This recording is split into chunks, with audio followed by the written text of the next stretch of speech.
Ang impyerno ay isang lugar na magpakailanmang hiwalay sa Diyos, na inihanda para sa dyablo, sa mga masasama, at sa mga tumatanggi sa Kanya. Ang nakakagulat pa ay kahit ang mga mananampalataya ay maaaring mapunta sa impyerno. Aling mga mananampalataya ang maaaring humarap sa kapalarang ito? 1. Yaong mga nagmamahal sa pera. Maraming tao ang naniniwala sa Diyos, ngunit ang kanilang pagmamahal sa kayamanan ay higit pa sa kanilang pagmamahal sa Kanya. Pera ang sentro ng kanilang buhay. Naglalaan sila ng oras para kumita, ngunit walang oras para sumamba sa Diyos o lumapit sa Kanya.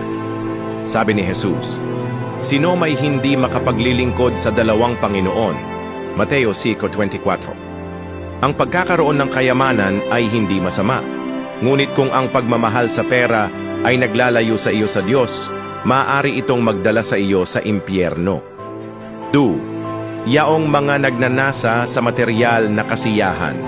Sabi sa kasulatan, huwag ninyong ibigin ang sanglibutan, ni ang mga bagay na nasa sanglibutan. Kung ang sino man ay umiibig sa sanglibutan, ay wala sa kanya ang pag-ibig ng Ama. 1 Juan 2:15. Marami ang natutukso ng mga makamundong kasiyahan. Bagaman naniniwala sila sa Panginoon, mas mahal nila ang mundo. Naglalaan sila ng oras sa social media, paglalaro, panonood ng mga palabas, pamimili at pagkain sa labas. Ngunit kinaligtaan ang pagtatag ng ugnayan sa Diyos. Isinuko nila ang buhay na walang hanggan kapalit ng panandaliang kasiyahan.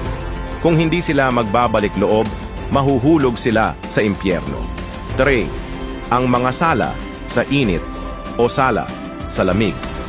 Maraming mananampalataya ang nagdarasal, dumadalo sa simbahan, at tumutulong sa iba, ngunit hindi nila hinahangad ang salita ng Diyos o hinahanap ang Kanyang kalooban. Sila ay kontento na sa mababaw na pananampalataya, hindi malamig o mainit.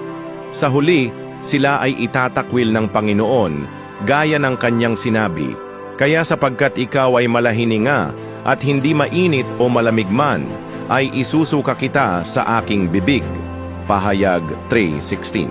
Mga kapatid, kung natutukoy ninyo ang inyong sarili sa alinman sa mga ito, oras na upang magising. Ang ating mga gawa sa buhay na ito ang magtatakda ng ating walang hanggang hantungan. Hinihimok tayo ni Jesus na hindi lamang maniwala sa Kanyang pangalan, kundi mamuhay din ayon sa Kanyang mga turo. Sabi niya, hindi ang bawat nagsasabi sa akin, Panginoon, Panginoon ay papasok sa kaharian ng langit, kundi ang gumaganap ng kalooban ng aking Ama na nasa langit. Mateo 7:21. Ito ay hindi isang banta kundi isang paalala. Nais ng Panginoon na marinig natin ang Kanyang mga salita at magpasakop sa Kanya. Inihanda niya na ang ating magpakailanmang tahanan. Ngunit kung tatalikuran natin siya at susuwayin ang Kanyang kalooban, nanganganib na mawala ang pagpapalang iyon. Ngayon na ang panahon upang bumalik sa Panginoon. Talikuran ang mga kasalanang naglalayo sa iyo sa Kanya at ihanda ang iyong puso para sa kaharian. Ang Panginoon ay naghihintay sa iyong pagsisisi. Kung nais mong magsisi, hawakan mo ang iyong cellphone at tumugon.